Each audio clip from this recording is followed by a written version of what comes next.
who was the only VC of the Battle of Britain. Now I think when they come back towards us this time, we should get a break, so you might want to have your camera ready.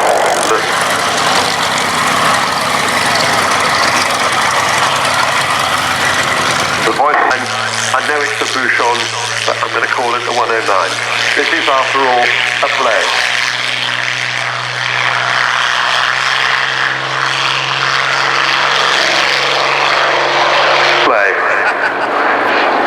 She's flown by Ben Cox.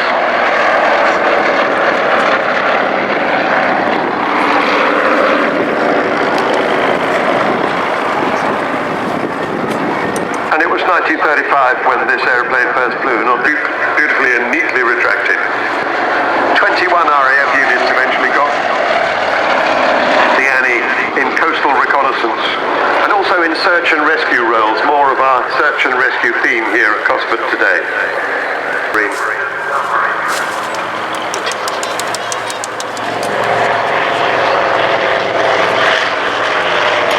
That's a lovely sight, isn't it? He's actually managed, the wheels slowly coming up into the engine nacelles there. But towards the end of the war, Avro developed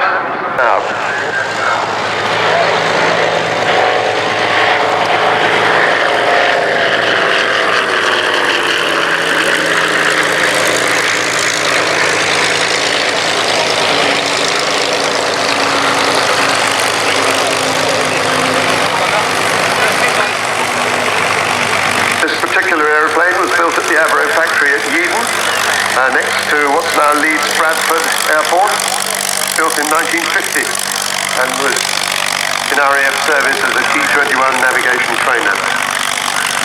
Converted to a T-21 transport, and then she stopped flying.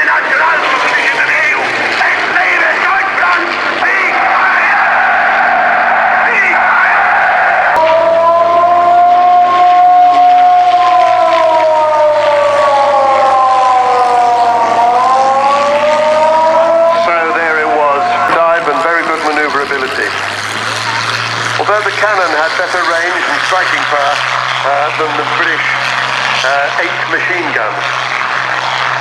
Problems with this aircraft, and here goes the Hurricane.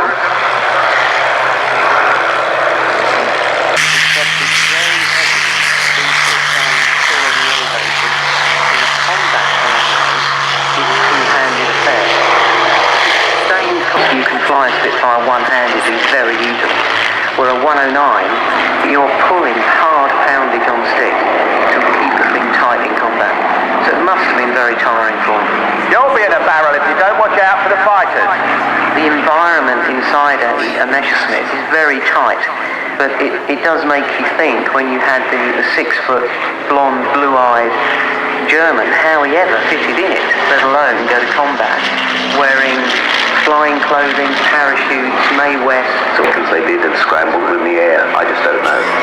It's a difficult aeroplane to actually clamber into, but to do all that in a hurry, in a scramble situation, is a tricky exercise. And I have a feeling, I'm sure some people got airborne without ever doing the safety harness, because they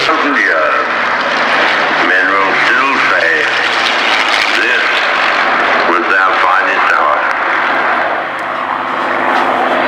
And indeed, flying the Mustang in that tail chase on the Messerschmitt is one Norwegian, as Churchill included the Norwegians in that.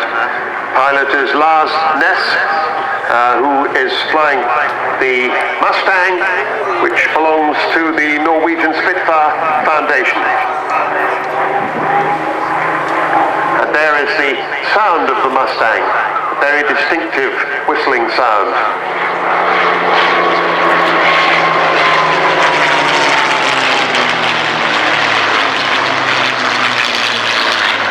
And the Hurricane, very different eras.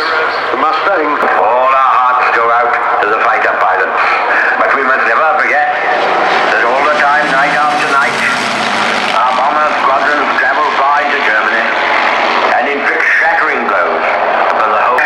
The end of the beginning.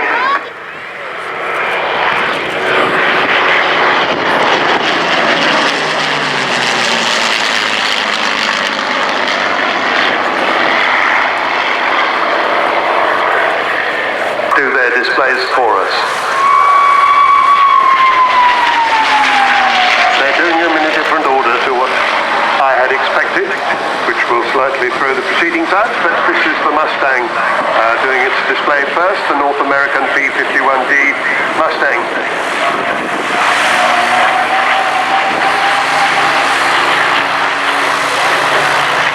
We often think of this beautiful aircraft as totally American.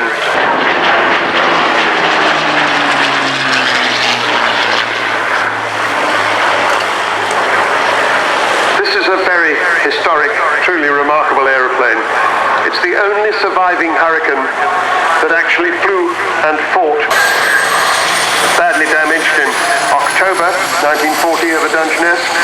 The pilot piled off the Ford, managed to get it back to Croydon. It was Category 2, but damaged beyond repair on the airfield, and was rebuilt at Austin Motors at Longbridge down the road.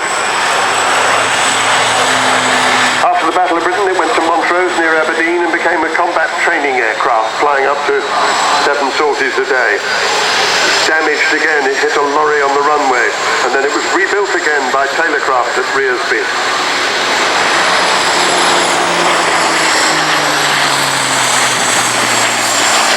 Flown beautifully for us today by Carl Schofield,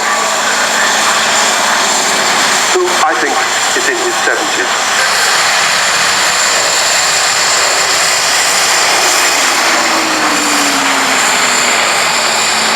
In 1982, a man who restores old Rolls Royces, Peter Basher, found this aeroplane rotting in many pieces, but recognisably a Hurricane. Actually, they were looking for a Spitfire, but they found a Hurricane. Took 5 years of negotiations, lots of setbacks before they got it back to England. And then another 4 years of absolutely painstaking restoration and research.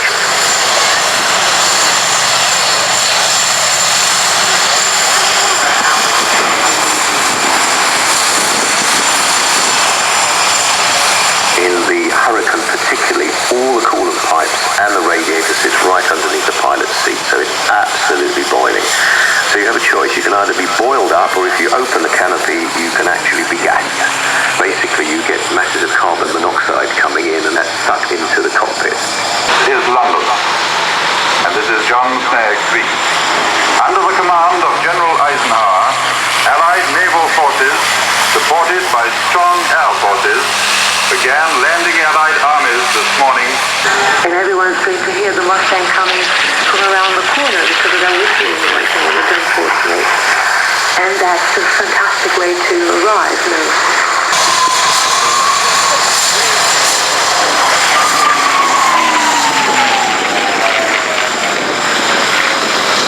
There it is, that lovely whistling sound, so characteristic of the Mustang. Lars Ness, as I was saying, from the Norwegian Spitfire Foundations, flying this aeroplane. This belongs to them. As a matter of interest, if you get in touch with the Boltby Flying Academy, you could actually go flying in that aeroplane. 40 degrees at maybe 40,000 feet, flying along, looking in their mirrors, looking around, waiting for the Luftwaffe to come up and hit them.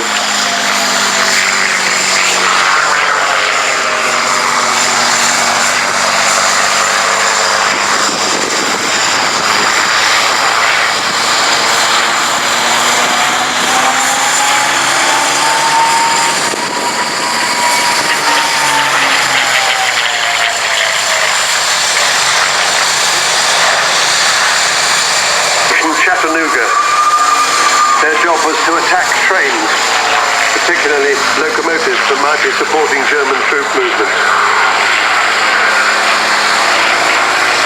They attacked 225 of them, destroying 91 locomotives. But to the United States Army Air Force in 1945.